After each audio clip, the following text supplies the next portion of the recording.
여러분, 우리가 살고 있는 이 시대는 참으로 곳곳에 위험이 도사리고 있는 그런, 살았다 해도 산 게 아닐 만큼 불안하기 그지없는 그런 위험한 일들이 만연되어 있습니다.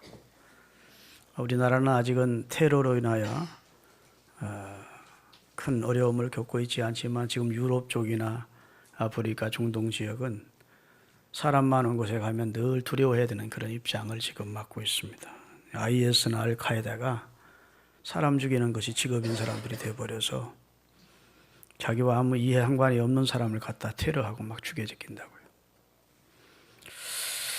우리가 살고 있는 세상이 참으로 위험천만한 그런 시대인데, 그것은 생태계의 질서가 오염으로 인하여 파괴돼서 어려운 것만이 아니고, 또 인간이 만들어 놓은 가공할 만한 무기나 살상 무기 때문에 두려운 것이 아니고, 또 경제 어려움 때문에 두려운 것이 아니고, 정말로 무서운 것은 사람입니다. 사람. 기술과 무기를 손에 쥐고 있는 사람, 그 가공할 만한 무기와 살상력을 가진 그런 폭탄을 손에 쥐고 있는 사람, 원한 맺힌 마음으로 늘 사람을 죽여야 되겠다고 하는 그런 테러에 하고자 하는 마음으로 가득 차 있는 사람, 원수 갚지 않고는 살아갈 수 없다고 여기면서 늘 증오심으로 가득 차 있는 그 사람이 무서운 겁니다. 예로부터 뭐니 해도 사람이 제일 무섭다는 말이 있습니다. 밤길을 갈 때에도 무서운 것은 사람 만날까 무섭고, 악한 사람 만날까 무섭고, 여행 중에도 어디를 가든지 제일 무서운 것이 사람이죠. 그런데 중요한 것은 사람 자체가 무서운 게 아니고 사람의 마음이 무섭습니다. 모든 폭력과 테러와 절도와 강고와 강간과 살인과 그 다음에 강간 등이 사람의 마음에서부터 시작된다고요. 그러니 저 사람이 어떤 마음을 가지고 있는지 알 수가 있어야죠. 낯선 사람 보면 두렵고, 또 낯설지 않아도 아는 사람들이 또 폭력과 강간을 하고 강도질을 하기 때문에 두려운 겁니다. 여러분, 우리가 살벌한 세상을 살고 있고 인간성이 더없이 포악해져 가고 있는 세상을 살고 있습니다. 그건 바보 아니면 다 느낄 수 있습니다. 좀 나이 좀 먹은 사람들은 왜 이렇게 세상이 악해지지? 왜 이렇게 세상이 강팍해지고 황폐해져 가고 살벌해 가지? 이거 다 느끼지 않을 수 없게 돼 있다고요. 그 어떤 동물보다 더 잔인한 인간의 포악성을 우리는 늘 경험하고 또 늘 듣고 있고 보고 있습니다. 사람들의 행동이 점점 거칠어져 가고 생각이 점점 사악해져 가고 있고, 그 입술의 말이 점점 더러워져 가고 있고 악해져 가고 있습니다. 그래서 사람의 말, 욕하는 말 들어보면 아주 몸서리 쳐질 정도로 무서운 말들을 거침없이 내뱉습니다. 찢어 죽이고 토막내 죽이고 요즘 젊은 애들 서로 욕하는 거 보면 친구들끼리도 무섭습니다. 그런 말들을 아무 거침없이 해제끼는 그런 세상을 우리가 살고 있어요. 여러분, 창세기 6장에 보면 하나님께서 노아 시대 때 사람들을 홍수로 심판하셨습니다. 근데 엄밀한 의미에서 사람을 죽인 게 아니에요. 하나님은 그 영혼이 죽어있는 고깃덩어리가 되어버린 그런 고깃덩어리들을 심판하셨다는 겁니다. 창세기 6장 3절을 읽겠습니다.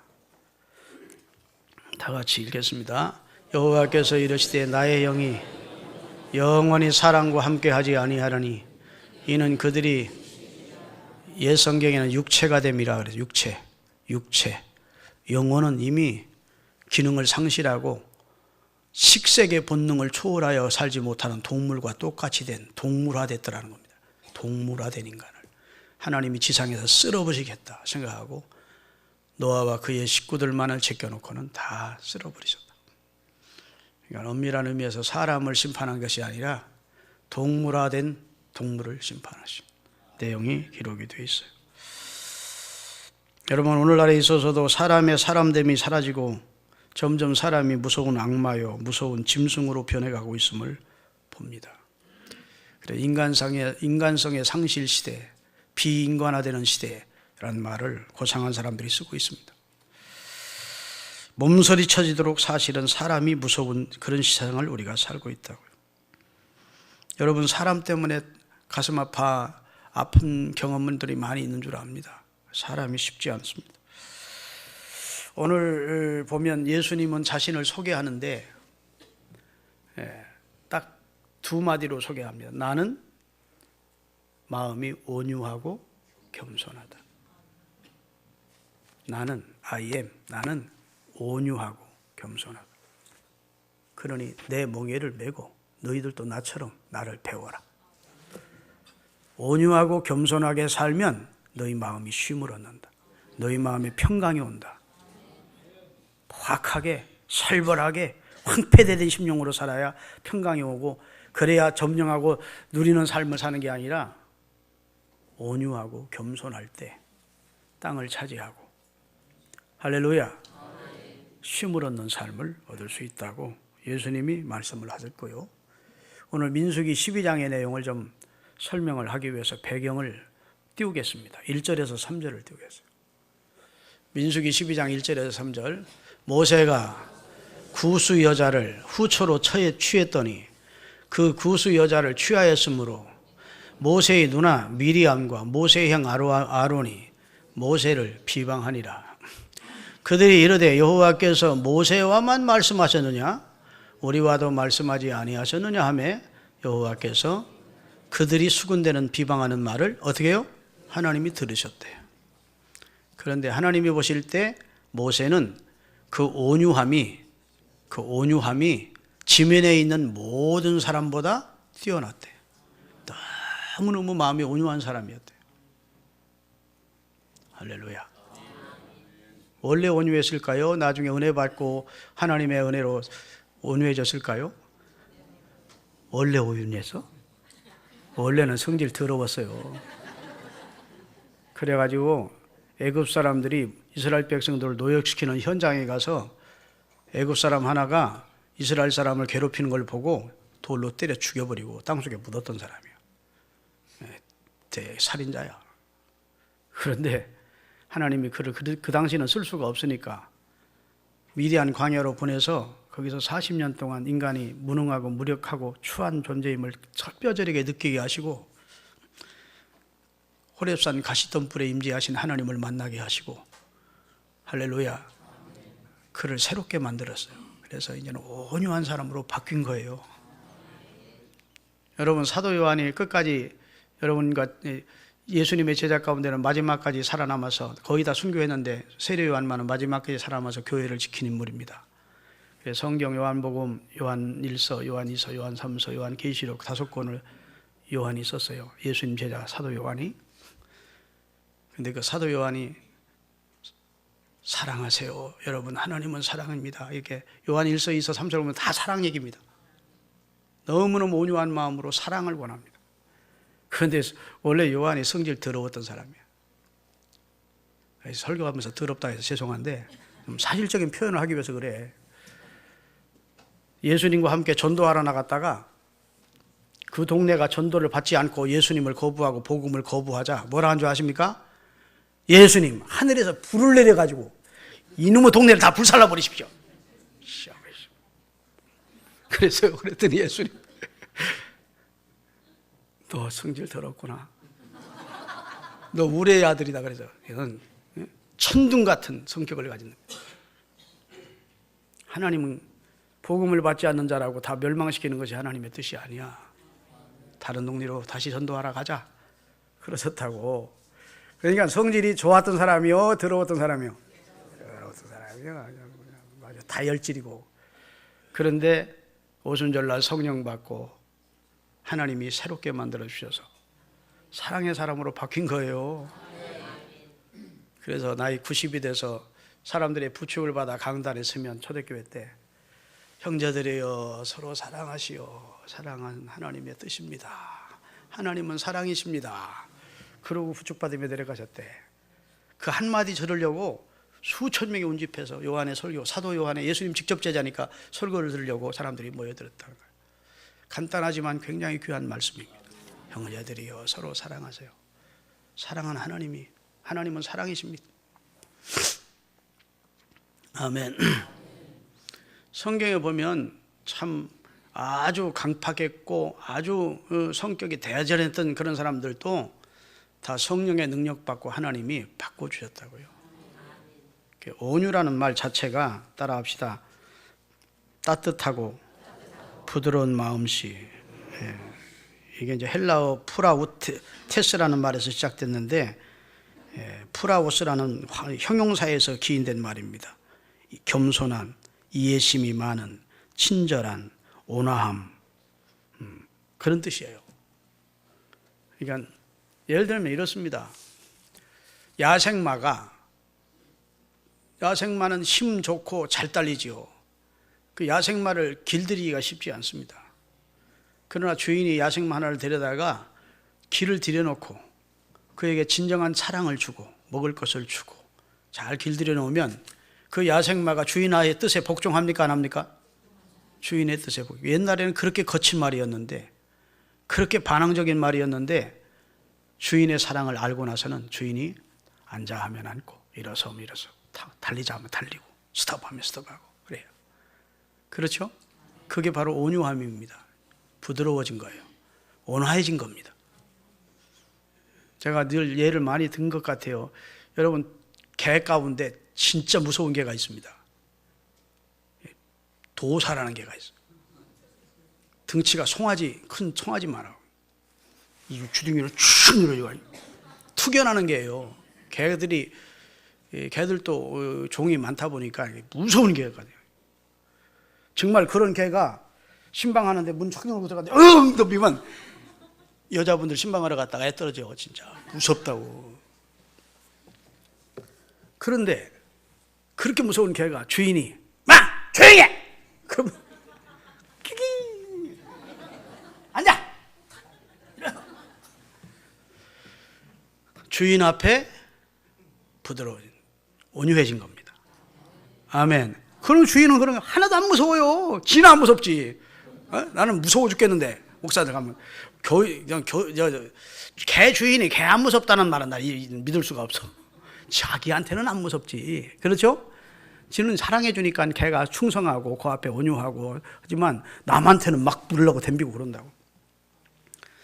여하튼 온유함이라고 하는 것은 하나님의 사랑을 깨닫고 하나님에 의해서 하나님의 뜻에 순복하기 위하여 길들여진 그런 야생마 같은, 옛날에는 야생마였지만 옛날에는 사나운 부르독이었지만 주인에 순종하고 주인에게 따뜻한 그런 자세를 온유함이라고 그래요.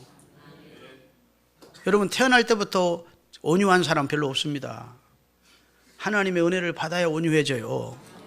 그래서 갈라디아서 5장 22절에 보면 오직 성령의 열매는 그래놓고 사랑과 희락과 화평과 쭉 나가다가 온유와 절제니 그랬어요. 성령의 열매가 온유예요. 할렐루야. 그 다음에 고린도전서 13장 4절에 보면 사랑은 오래 참고부터 시작해서 사랑은 온유하며 이렇게 되어 있습니다. 같이 읽겠습니다. 사랑은 오래 참고, 사랑은 온유하며, 시기하지 아니하며, 사랑은 자랑하며, 교만하지 아니하며 이렇게 나옵니다. 참 사랑 속에는 뭐가 들어있어요? 온유함이 포함되어 있습니다. 여러분, 우리가 하나님을 향해서 쓰는 단어와 인간을 향해서 쓰는 단어가 다를 수가 있습니다. 우리가 기도할 때 아무리 좋은 단어라도 하나님을 향하여 겸손하신 하나님 그렇게 기도하면 무시간 기도하는 겁니다. 겸손한 아무개는 겸손 우리 인간 편에서는 겸손을 주장하지만 하나님을 향하여 하나님은 겸손하시고 그럴 수 없어요. 하나님을 향하여 경건하신 하나님 그렇게 막 기도하는 것도 무시간 기도입니다. 경건은 우리 인간 편에서 깨끗하게 살려고 노력하는 때 하나님 앞에서 우리 인간의 자세가 경건이지 하나님은 거룩하신 하나님이야.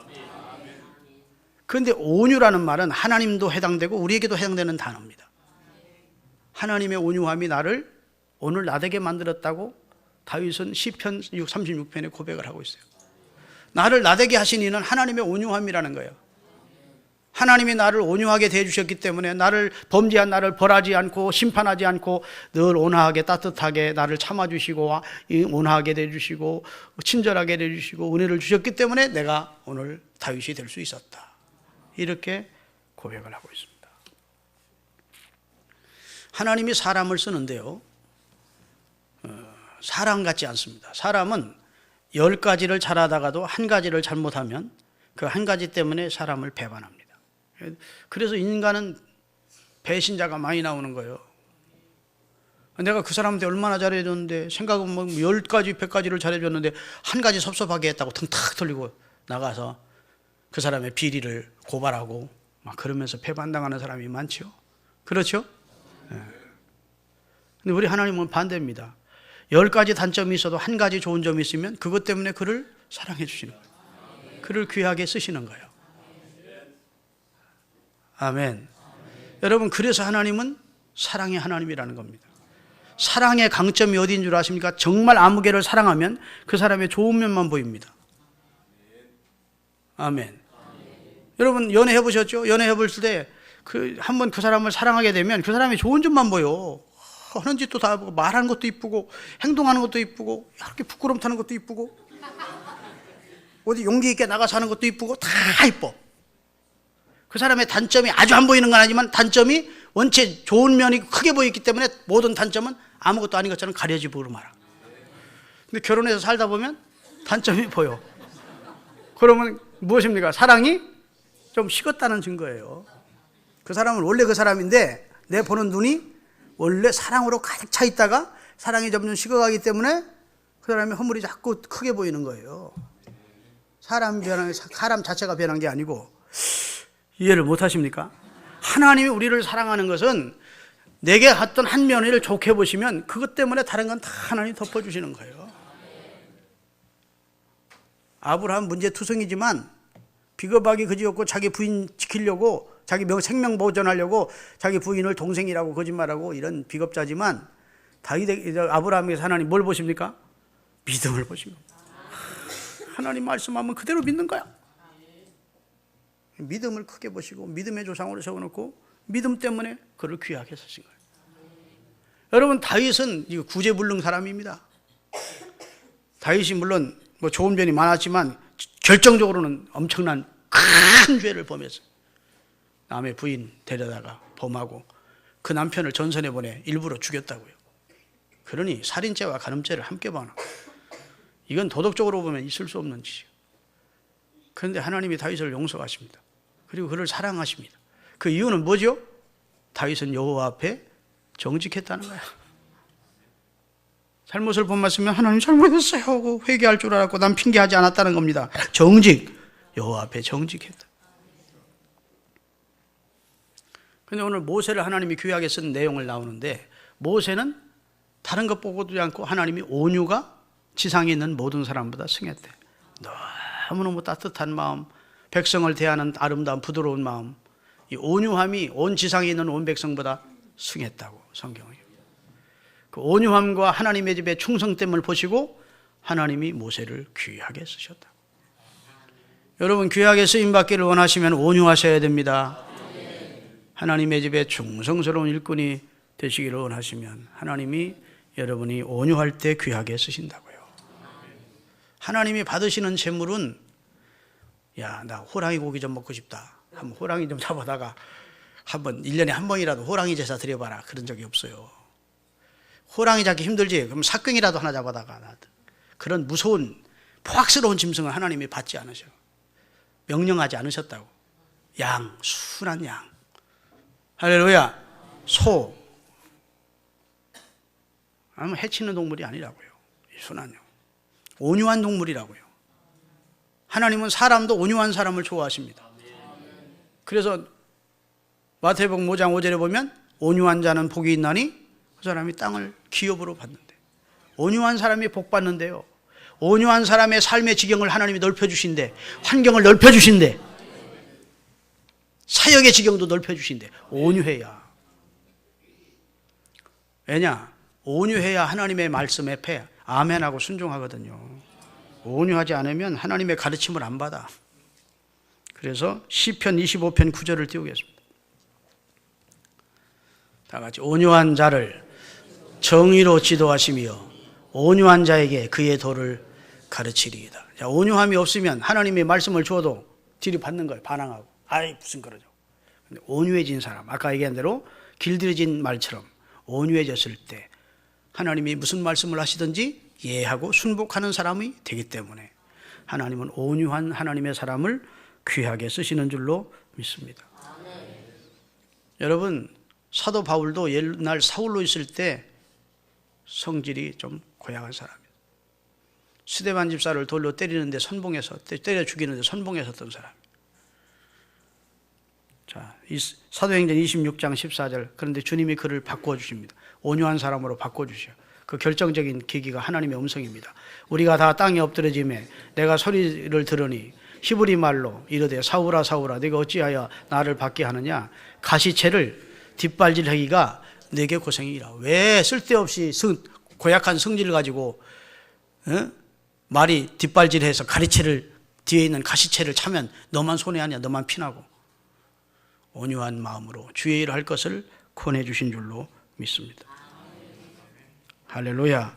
칼빈은 말하기를 온유한 사람의 특성이 네 가지가 있는데, 첫째는 부드러운 태도로 산대. 부드러운 태도로. 두 번째는 오해를 받을 때 쉽사리 분노하지 않는데. 세 번째는 보복을 하려고 하지 않는데. 네 번째는 자기에 대한 악의를 길이길이 참아낸대요. 신앙 아니면 있을 수 없는 일입니다. 하나님이 판단해 주실 걸 믿기 때문에 온유할 수 있어요. 아멘. 자, 오늘 본문 민수기 12장 4절부터 읽겠습니다.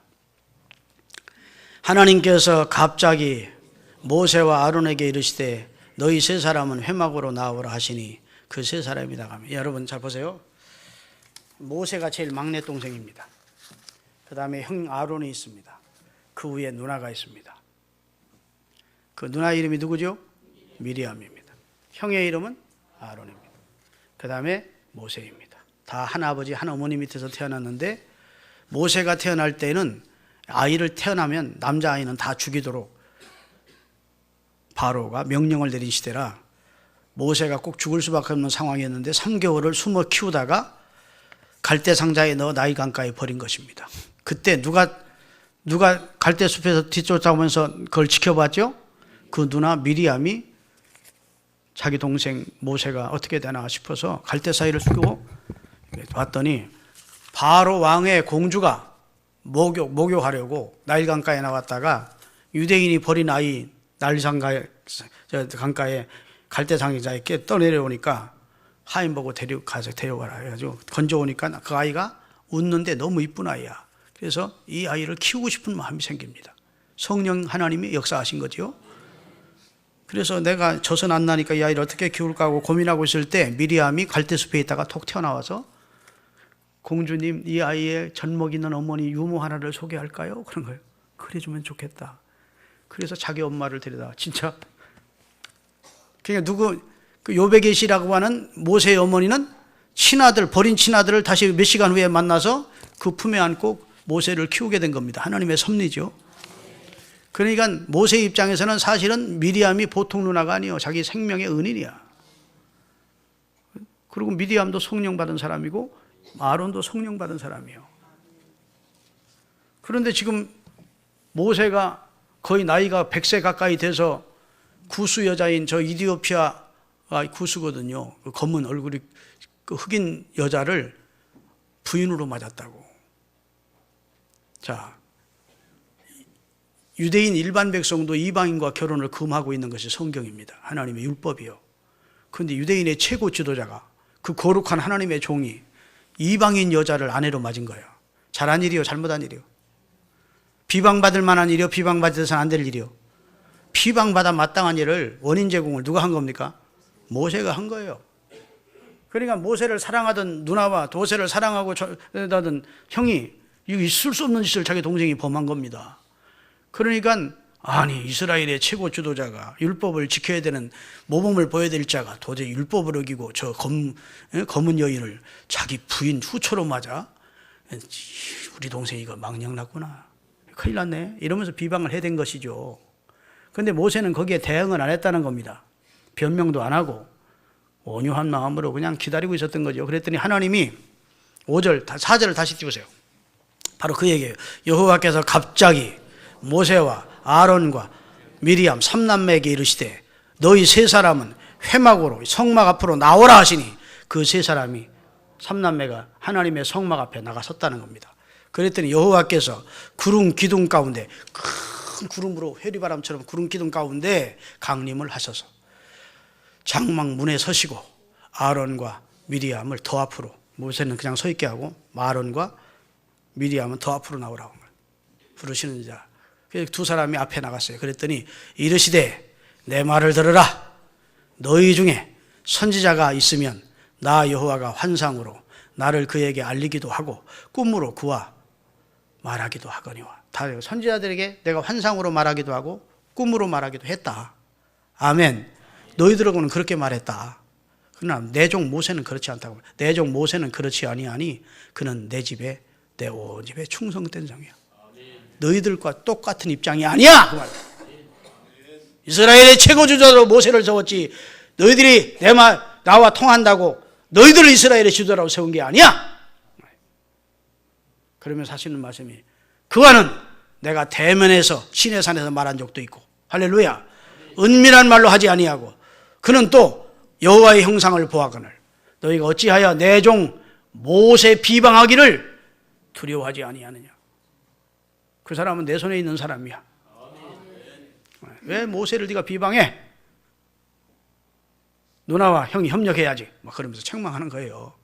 여호와께서 그를 향하여 진노하시고 하나님이 구름 기둥 가운데서 떠나가 버리시니까 구름이 장막 위에서 떠나갔고 미리암은 문둥병, 나병에 걸려 쳐다보니까 동생 아리온 쳐다보니까 누나가 몸뚱이가 하얗게 되어버린 거예요. 눈과 같이 되었더라.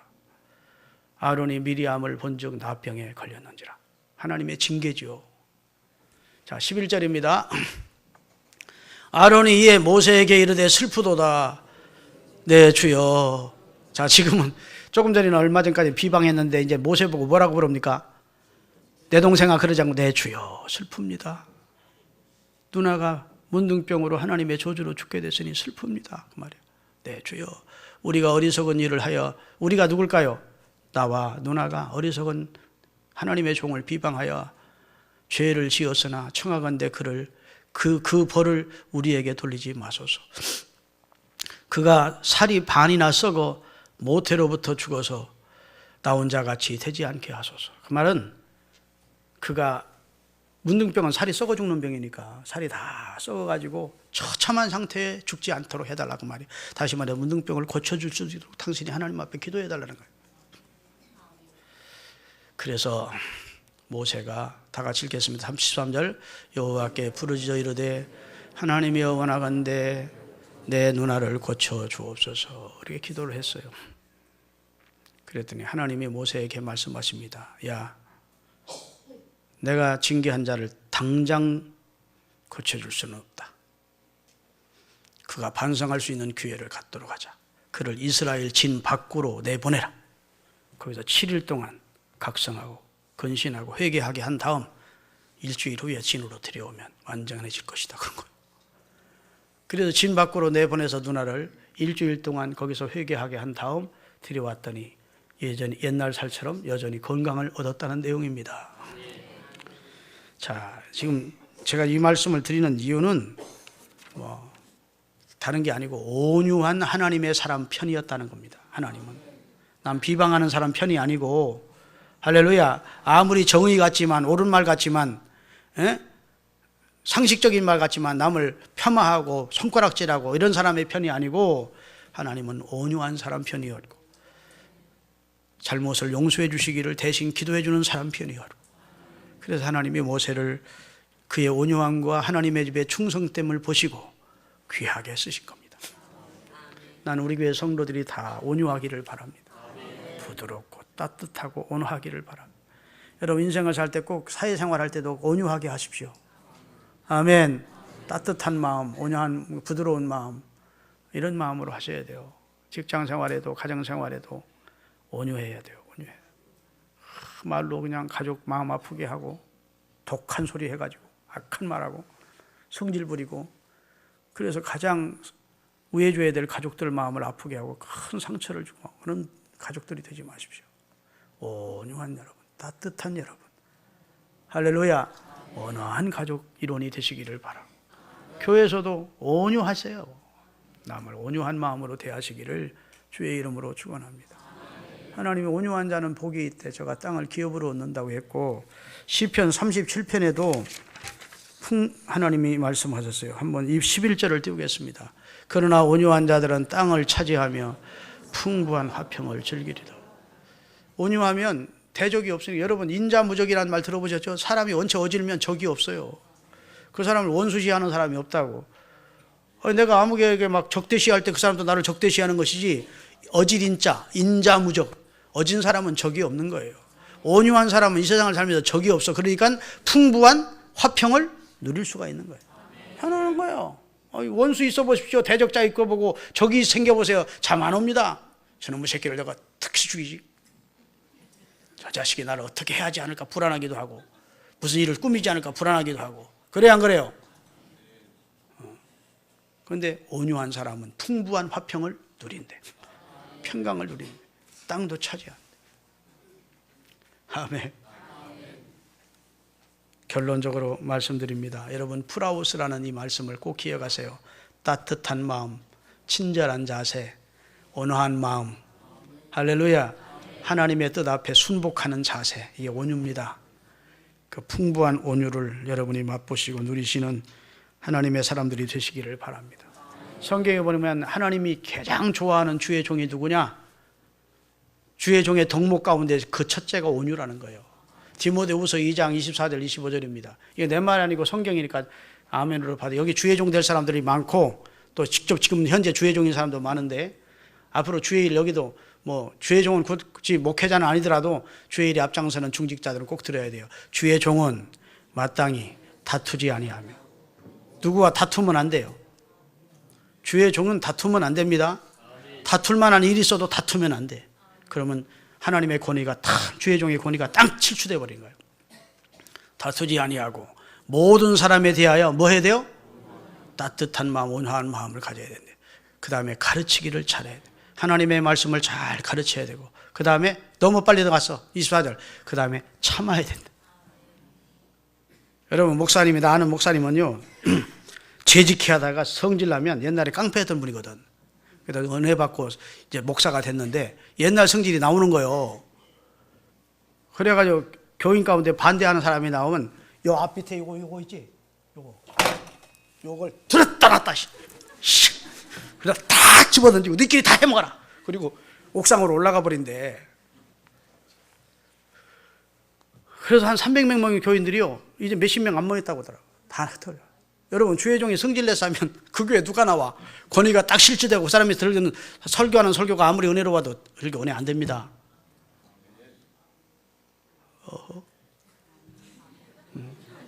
한번 그렇게 해볼까? 주의 종은 마땅히 다투지 아니하며. 할렐루야. 그 다음에 온유하며 가르치기를 잘하며 잘 끝까지 참고, 그 다음에 25절 거역하는 자들이 교인 가운데 생기면 성질 부리며 맞서 싸우고 막 저주하고 막 그러지 말고 온유함으로 훈계하래. 여기 훈계는 하되 성질 내면서 훈계하면 돼요, 안 돼요? 온유함으로, 따뜻한 마음으로 목소리 낮추어서, 왜 그래요 집사님, 나 집사님 사랑하는데 우리 함께 주의 일 잘해 보십시다. 이래야지. 당신 그렇게 해요? 죽어? 하나님의 저주 받고 싶어? 이렇게 하면 안 된다고.